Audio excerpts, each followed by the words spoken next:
Hello everyones, how are you all today. आज की videos में आपको वेलकम करता हूँ पीसीएम कॉर्नर पे। आज इस वीडियो में हम पढ़ेंगे क्लास 8 का chapter 10 Indian after independence, social study का पार्ट है हिस्ट्री। देखिए, इसमें हम बताएंगे इंडिया आफ्टर इंडिपेंडेंस, इंडिया कैसा था इंडिपेंडेंस के बाद, कहाँ से स्टार्ट हुआ, कब हुआ, ये सारा डिटेल्स हम इसमें आपको आज एक्सप्लेन करेंगे।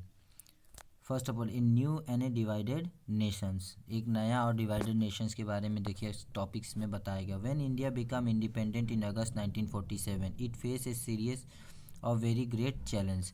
जब हमारा देश 1947 में अगस्त में आज़ाद हुआ तो उस समय बहुत बड़ा चैलेंज इनको फेस करना पड़ा, क्योंकि नया नया आज़ाद हुआ था तो उनको बहुत सारा कॉन्सिक्वेंसेस उसको फेस करना पड़ा। As a result of the partitions 8 million refugees have come into the country from what was now Pakistan. जब हमारा पार्टीशंस हुआ तो 8 मिलियन जो रिफ्यूजीज़ थे वो कहाँ से, पाकिस्तान से इंडिया में चले आए, अपना पूरा सामान वामान बोरिया बिस्तर बांध के इंडिया में चले आए। This people has to be found homes and jobs, और ये जो वहाँ से आदमी आए थे उनके लिए यहाँ पे इंडिया में घर देना था, जॉब्स देना था, ये सारा चीज़ हमें यहाँ पे इंडिया में प्रोवाइड करना था। Then there were the problems of the princely states. Princely states का मतलब होता है राजकीय स्टेट, मतलब बहुत सारा राजवाड़ों का घर था इस स्टेट्स में। Almost 500 of them each ruled by the maharaja और ए नवाब, और जो हर एक स्टेट था वो 500 स्टेट से ऑलमोस्ट, और वो हर एक स्टेट एक महाराजा एक नवाब से रूल किया जाता। Each of who had to be pursue to join the new nation, और हर को क्या एक नया नेशन ज्वाइन करने के लिए बोला जाता था। The problems of the refugees and the of the princely states had to be addressed immediately, और जो ये प्रॉब्लम्स था हमारा, जो बाहर से आदमी आए थे उनके लिए, और जो रिफ्यूजीज थे और जो हमारा राज करते थे उनको जो प्रॉब्लम्स था उनको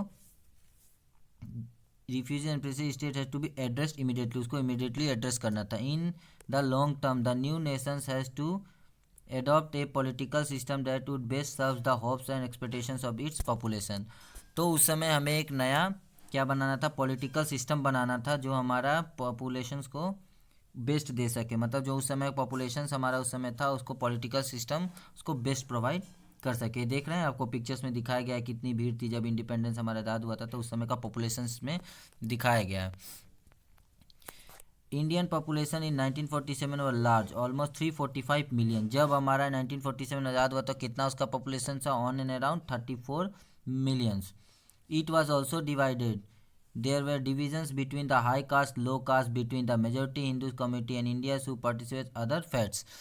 देखिए उस समय क्या था, जब ये डिवीज़न हुआ तो डिवीज़न तो हो गया, लेकिन उस समय क्या क्या उसमें डिवीज़न में बहुत सारा और भी डिवाइड हो गया। किसमें, हाई कास्ट में हो गया, लो कास्ट में हो गया, ऊंची जात नीची जात, हिंदू में कम्युनिटी में जो हिंदू पार्टिसिपेट वो करते थे, और अदर भी जो धर्म वो लोग अपनाते थे वो सारा चीज़ उसमें डिवाइडेड हो गया। The citizens of the vast land spoke many different language, more were different kinds of dresses और डिफरेंट काइंड्स ऑफ फूड।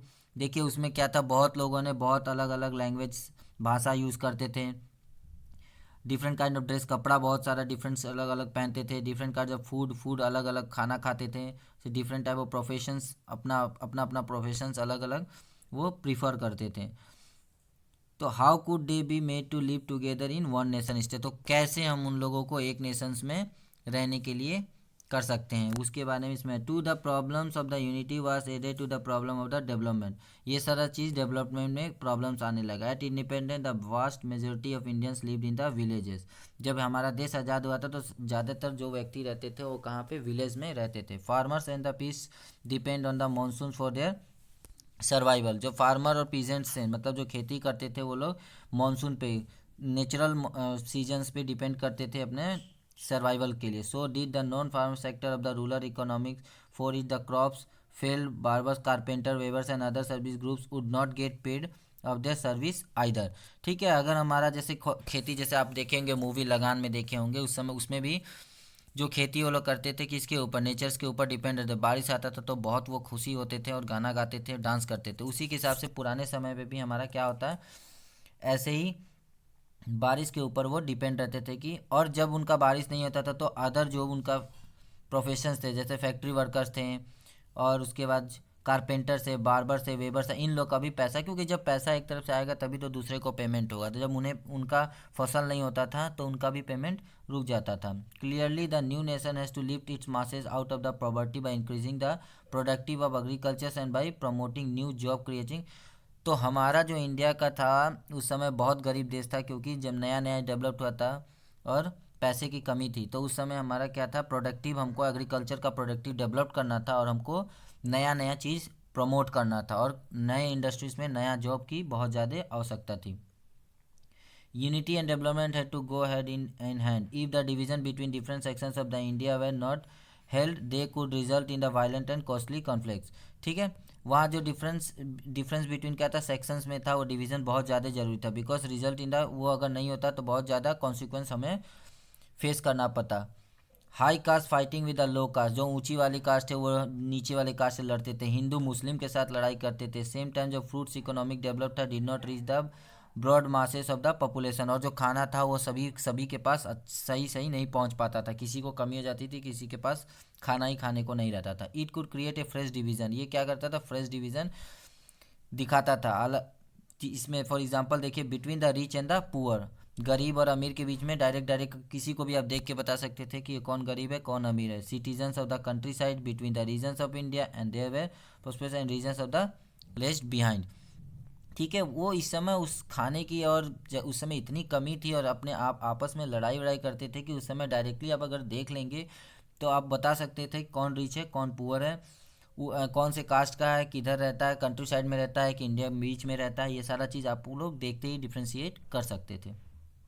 अब उसके बाद देखिए, ये सारा चीज़ तो जब हमारा डेवलप्ड इंडियन जब इंडिपेंडेंट हुआ उसके बाद का थोड़ा बहुत जो फर्स्ट फेज था उसका एक्सप्लेन ये किया गया।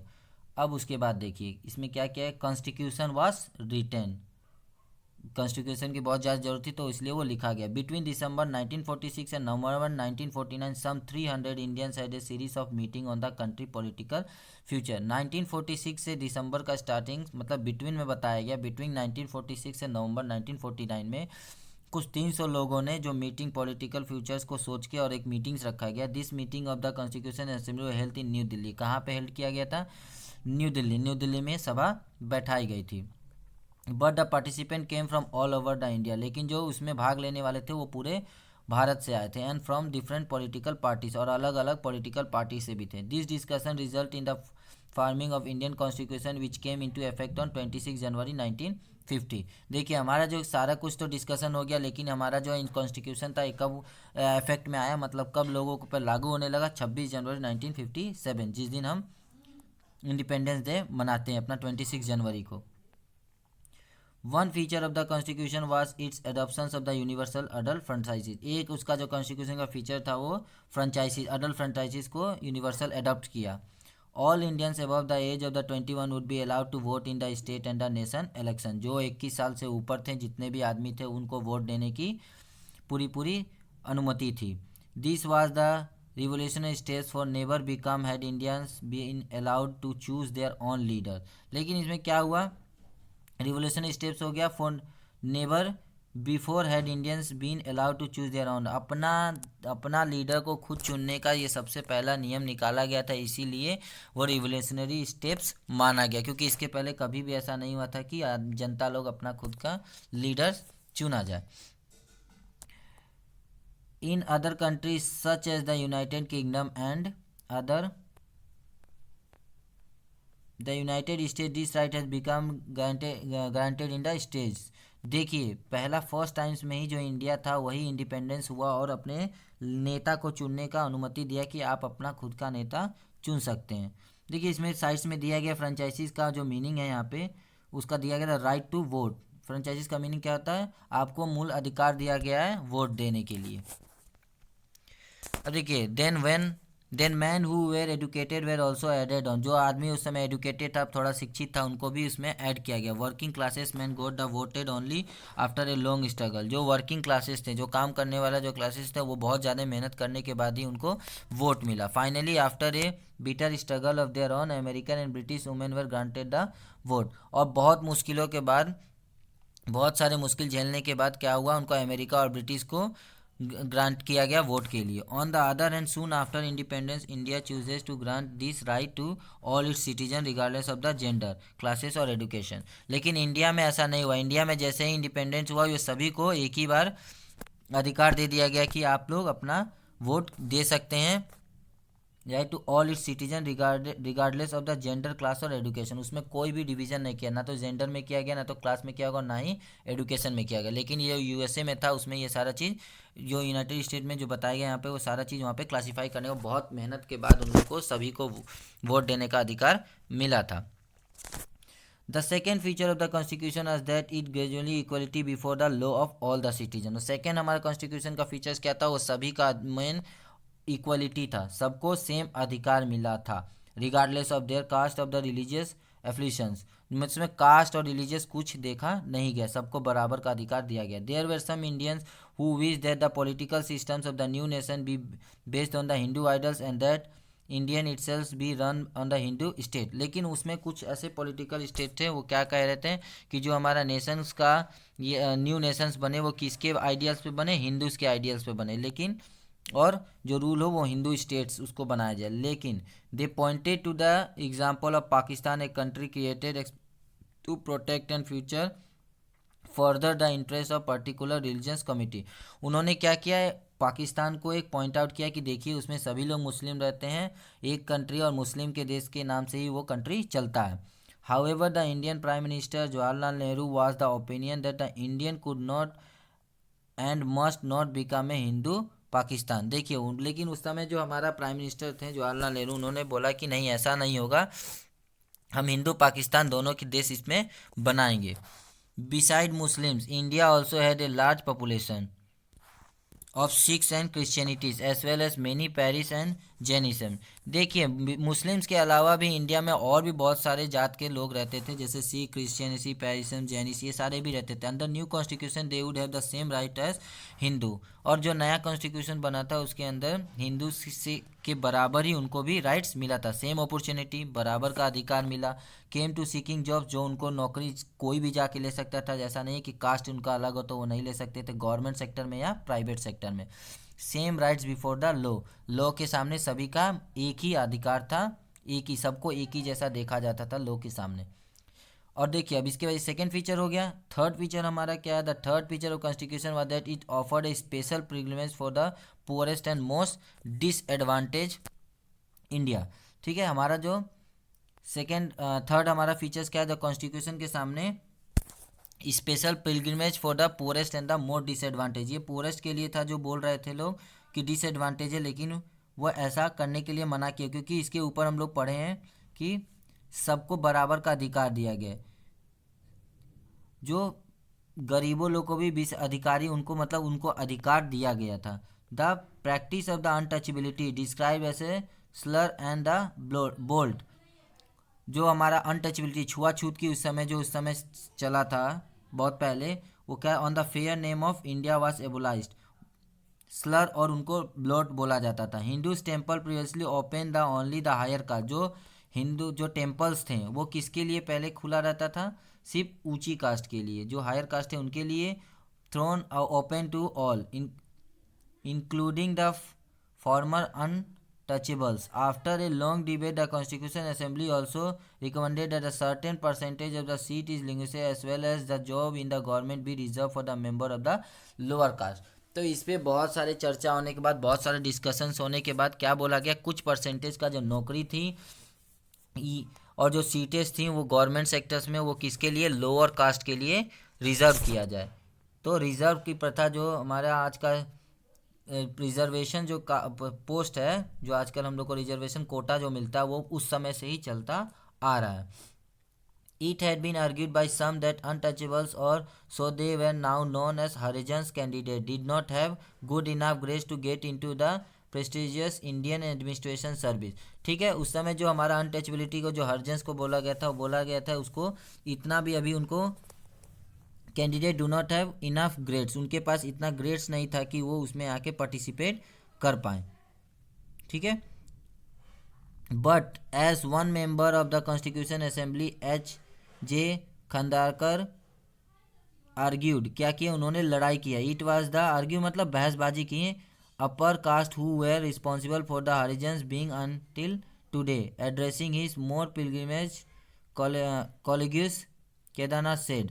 देखिए उस समय उन्होंने बहस किया कि जो ये हरिजन्स है वो किसके वजह से, ऊपर ही हायर कास्ट की वजह से ही लोग ये हैं। We were suppressed for thousands of year, हम लोग को बहुत थाउजेंड्स ऑफ ईयर से दबाया गया था। You engage us in your service to serve your own ends and suppress us to such an extent that neither our mind nor our bodies are nor even our heart work no are we able to march toward। देखिए वो उन्होंने क्या बोला कि आप लोग कई सालों से हम लोग को दबाते रहें, आप लोग अपने लिए हमारा काम कराते रहें, मतलब अपना काम हमसे कराते रहें, और हम लोग को ना ही ग्रोथ करने दिए, ना हमारा माइंड को डेवलप करने दिए, और ना ही हम आगे किसी काम में आगे बढ़ पाएँ। सिर्फ आप लोग के काम दबाने और आपके काम में ही हम लोग लगे रह गए। Along with the form untouchability, the Adivasis और शेड्यूल टाइप जिसको एसटी बोला जाता है were also granted reservation in seats and job. और अब उसके बाद जब वो अनटचबिलिटी को सीट्स मिल गया, रिजर्वेशन कोटा मिल गया, तो उसके साथ शेड्यूल ट्राइब्स और शेड्यूल कास्ट को भी, एसटी और एसटी को भी उसको सीट्स मिल गए हैं, जॉब्स में रिजर्वेशन मिल गया, कोटा मिल गया। Like the scheduled caste this Indians too had been deprived and discriminated against the tribals had been deprived over modern health care and education, while their lands and forests had been taken away by the more powerful outsider. The new pilgrimage granted them by the constitution were made to the make amounts of this। ठीक है, देखिए जैसे इनको cast मिला तो उसके बाद तो क्या हो गए, the tribals had been deprived of the modern health और केयर एजुकेशन, उनको सारा चीज़ उनको देने लगे। तो उनका जो ज़मीन जायदाद थे वो किसके, पावरफुल, जो पावरफुल लोग थे बाहरी, उनके द्वारा उनके ज़मीन जायदाद को ले लिया गया। The constitution assembly spend many days discussing the power of the central government versus those of the state government.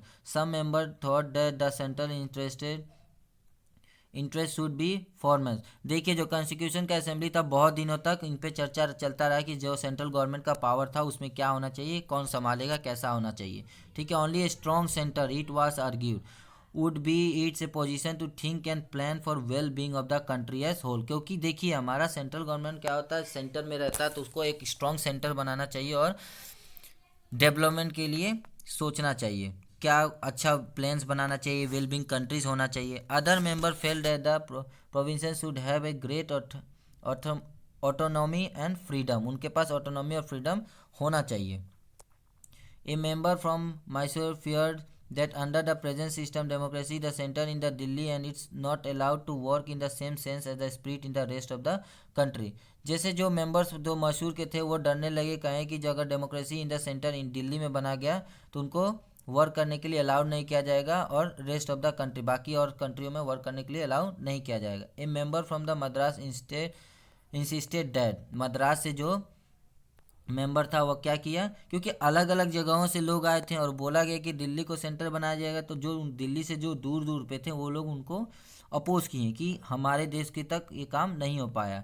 तो जो यहाँ पे बताया गया मद्रास से जो मेंबर्स थे वो क्या इंसिस्ट किए, the initial responsibility for the well being of the people of the province should rest with the province government. जो हमारा इनिशियल रिस्पॉन्सिबिलिटी है, जब बेसिक रिस्पॉन्सिबिलिटी थी वो कौन देखेगा, प्रोविंशियल गवर्नमेंट से उनके पास होना चाहिए।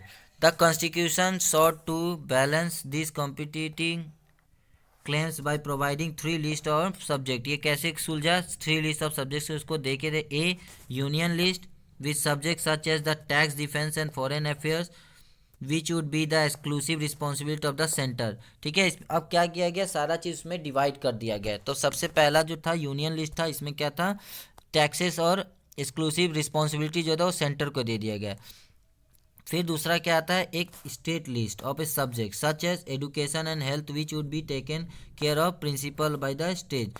तो स्टेट्स के द्वारा जो हमारा एजुकेशन और हेल्थ था वो संभाला जाएगा। और जो तीसरा लिस्ट था वो क्या था, एक concurrent list under which would come subject such as the forest and agriculture. Forest और एग्रीकल्चर के अंदर कॉन्करेंट लिस्ट वहाँ पे आना चाहिए। In which the centre and the stable would have joint responsibility. तो सेंट्रल और स्टेट सभी लोग उसका जो रिस्पॉन्सिबल हैं, सभी लोग उसमें ज्वाइन करके ये काम किया जाए। Constitution assembly conquers languages, many members believe that the English language should be. अब देखिए सारा कुछ तो डिसाइड हो गया, अब आने लगा लैंग्वेज पे।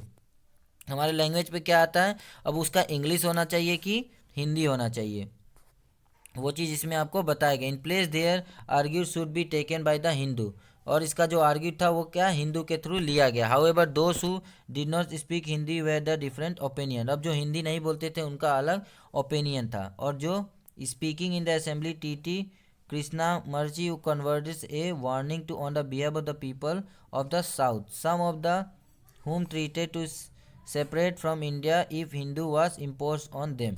तो बहुत लोग ने क्या किया, कुछ उसमें के लोग थे जो बोले कि अगर हिंदू लैंग्वेज बनेगा तो हम अपने जो स्टेट से अलग हो जाएंगे, सेपरेट होने के लिए बोला, इंडिया से सेपरेट होने के लिए बोला गया था।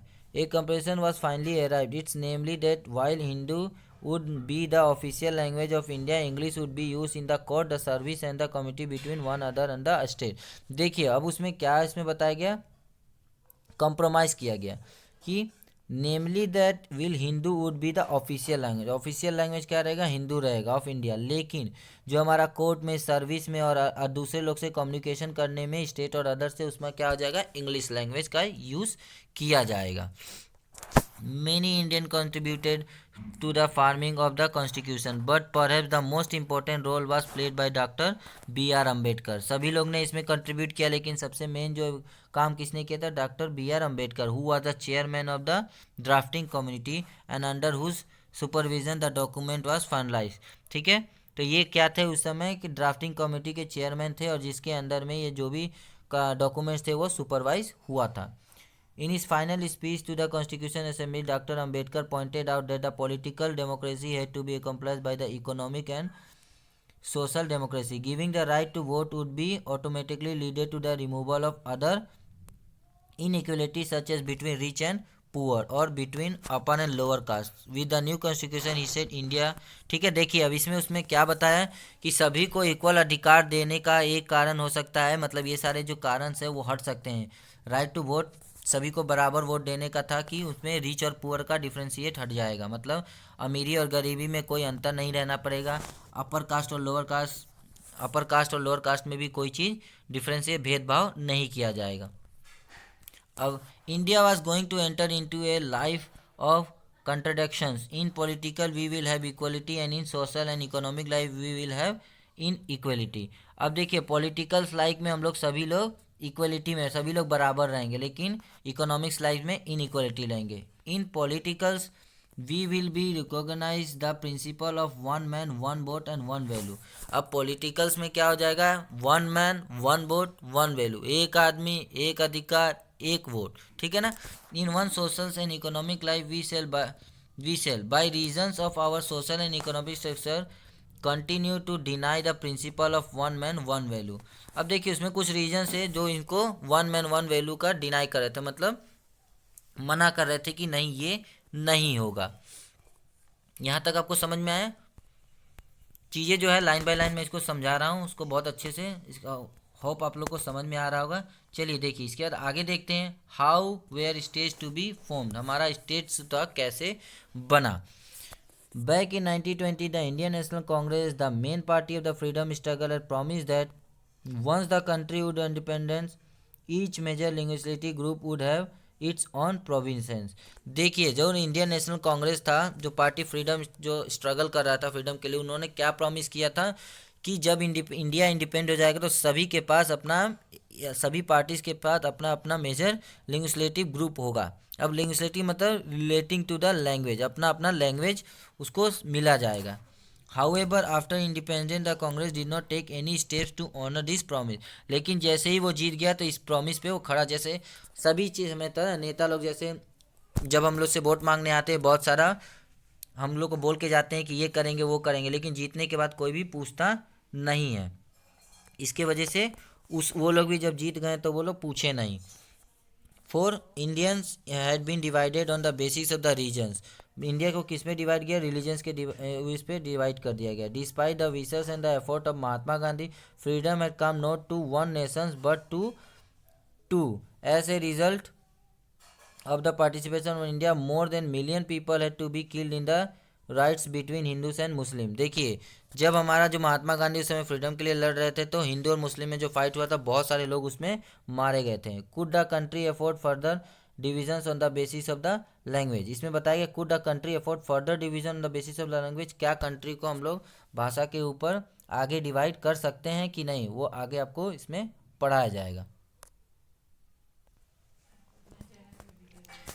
Both Prime Minister Nehru and the Deputy Prime Ministers Vallabhbhai Patel were against the creations of the linguistic state। जो हमारा बहुत प्राइम मिनिस्टर जो नेहरू थे और डिप्टी प्राइम मिनिस्टर कौन था उसमें, वल्लभ भाई पटेल थे, ये दोनों लोग अगेंस्ट थे। आफ्टर द पार्टीशंस नेहरू से डिस्प्रेस्टेशंस tendency had come to an fore। To check them the nations had to be strong and united, or as Patel put it. ठीक है, देखिए उसमें उन्होंने बोला था कि सभी को यूनाइट करके रहना और देश को एकत्रित रखना है, मतलब यूनाइटेड रखना है। The first and the last need of the India at the present moment is that it should be made of a nation. Everything which helps the growth of the nationalism has to go forward and everything which throws obstacles in its way has to reject. ठीक है, उसने क्या बता, first and last need हमारा India का क्या था कि सभी को एक साथ रहना और ऐसा रहना है कि हमारा इंडिया जो है ग्रोथ करे। ठीक है, और जितना भी हमारे सामने ऑब्स्टिकल्स और बाधाएं हैं उसको आगे निकाल के फेंक देना है। In its way has to be rejected, और वो उसको रिजेक्ट कर देना, जितना भी ऑब्स्टिकल बाधाएं को उसको ख़त्म कर देना।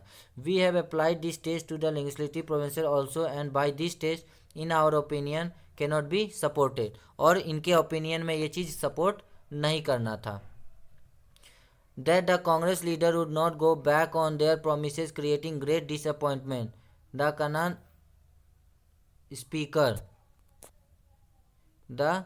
Kannada speakers, Malayalam speakers and Marathi speakers has all look forward to having their own states.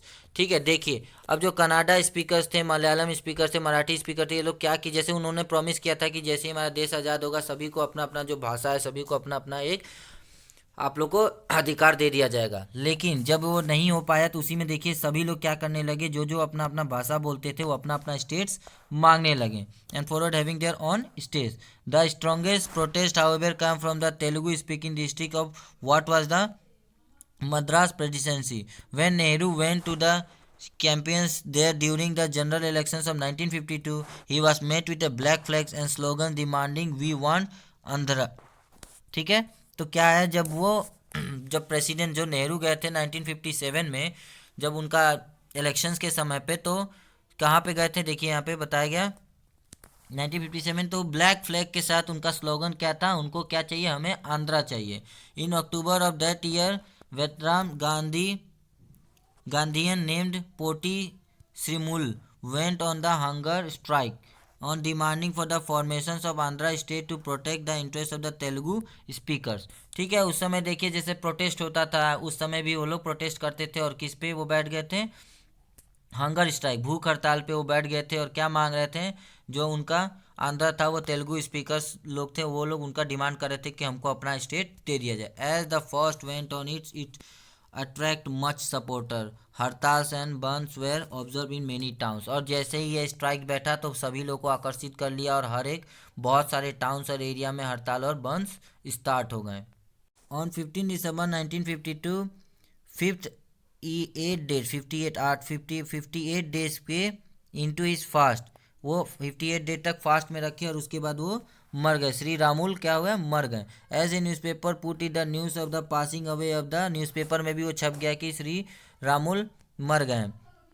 और फिर आंध्रा को चाओस में ले लिया गया। The protest were so whispered and interested that the central government was forced to give in the demand। तो उस समय इतना प्रोटेस्ट ज़्यादा था कि फोर्स में था कि सेंट्रल गवर्नमेंट को उनको देना ही पड़ा, मजबूरी में उनके डिमांड्स को कंप्लीट करना पड़ा। 10 on October 1953 the new state of Andhra came into being, और वो 1 अक्टूबर 1952 में नया जो स्टेट था वो बन गया। एंड वह subsequent become the Andhra Pradesh, और उसको क्या बोला गया, आंध्र प्रदेश। आज के जो डेट में आंध्र प्रदेश नाम है उसी के लिए वो प्रोटेस्ट कर रहे थे कि उनको अलग एक स्टेट चाहिए। After the creation of Andhra other linguistic community also demanded their own separate state. अब आंध्रा बनने के बाद अब देखिए एक बार जब बन गया तो बाकी लोगों को भी लगेगा जब उनका बन गया तो हमें भी वो पूरा अधिकार मिलना चाहिए। तो सभी लोग उस पर डिमांड करने लगे कि हम लोग को भी अलग अलग अपना स्टेट देना चाहिए। A state recognition commission was set up which submitted is the report of 1957 recommending the rewarding of the districts and provincial boundaries from the component providers of the Assamese, Bengali, Oriya, Tamil, Malayalam करना। देखिए अब उसके बाद क्या किया गया, अब ये सारे चीज़ डिमांड में आने लगे तो एक कमीशन बढ़ाया गया, एक मीटिंग बैठाई गई और उसमें पूछा गया, मतलब बताया गया कि जो आसामी से बंगाली ये जो लैंग्वेजेस हैं, इन लोग को जो large Hindi speaking regions of the north India was also be broken up into several states, और जो हिंदू स्पोकन एरिया भी था उसको भी अलग अलग स्टेट्स में तोड़ दिया गया। A little letter in 1960 the bilingual states of the Bombay was divided into separate state for Marathi and Gujarati speakers। अब देखिए उसको को भी बॉम्बे को भी अलग अलग स्टेट में तोड़ दिया गया मराठी और गुजराती में स्पीकर्स के वजह से। इन 1966 the state of Punjab was also divided. 1966 में पंजाब को भी धीरे धीरे, अब देखिए धीरे धीरे हर एक स्टेट अलग अलग स्टेट्स में डिवाइड होने लगा। पंजाब और हरियाणा में भी हो गया। The form of the Punjabi speaking एक अलग तरफ हो गया, हरियाणवी भी एक अलग तरफ हो गए। ऐसे ही हमारा देखिए जो स्टेट्स हैं वो अलग अलग में डिवाइड हो गया। पिक्चर्स में आप लोग को दिखाया गया है। देखिए यहाँ जो है पंजाब यहाँ हो गए, ये पंजाबी स्टेट्स हो गए, रामपुर हो गए, दिल्ली हो गए, मतलब ये अलग अलग स्टेट्स में अब यहाँ पे डिवाइड होने लगा। एक बार स्टार्ट होने के बाद सभी लोग अपना अपना स्टेट्स का डिमांड करने लगे। सारा देखिए इसमें और भी इसके बारे में डिस्क्राइब करके दिया गया है। पिक्चर्स में आप लोग देख सकते हैं क्या क्या है, क्या क्या कौन सा स्टेट कहाँ पे है। यहाँ तक आप लोगों को समझ में आया। देखिए हम लोग क्या करने लगे, जब हमारा देश आज़ाद हुआ तो उसके बाद बहुत सारे लैंग्वेजेस, बहुत सारे लोग एक साथ यहाँ पे रहने लगे, तो उनको बहुत सारी डिफ़िकल्टी होने लगी। तो उन्होंने क्या किया, एक कॉन्स्टिट्यूशन बनाया जिसमें सभी को इक्वल राइट दिया गया, अधिकार दिया गया, लो अपर कास्ट लोअर कास्ट ख़त्म कर दिया गया। और इसी बीच में जब प्रोटेस्ट हुआ तो उन लोग को कोटे जो रिजर्वेशन है वो भी उन लोग को शेड्यूल ट्राइब्स और शेड्यूल ट्राइब्स को, शेड्यूल कास्ट और शेड्यूल ट्राइब्स को मिल गया।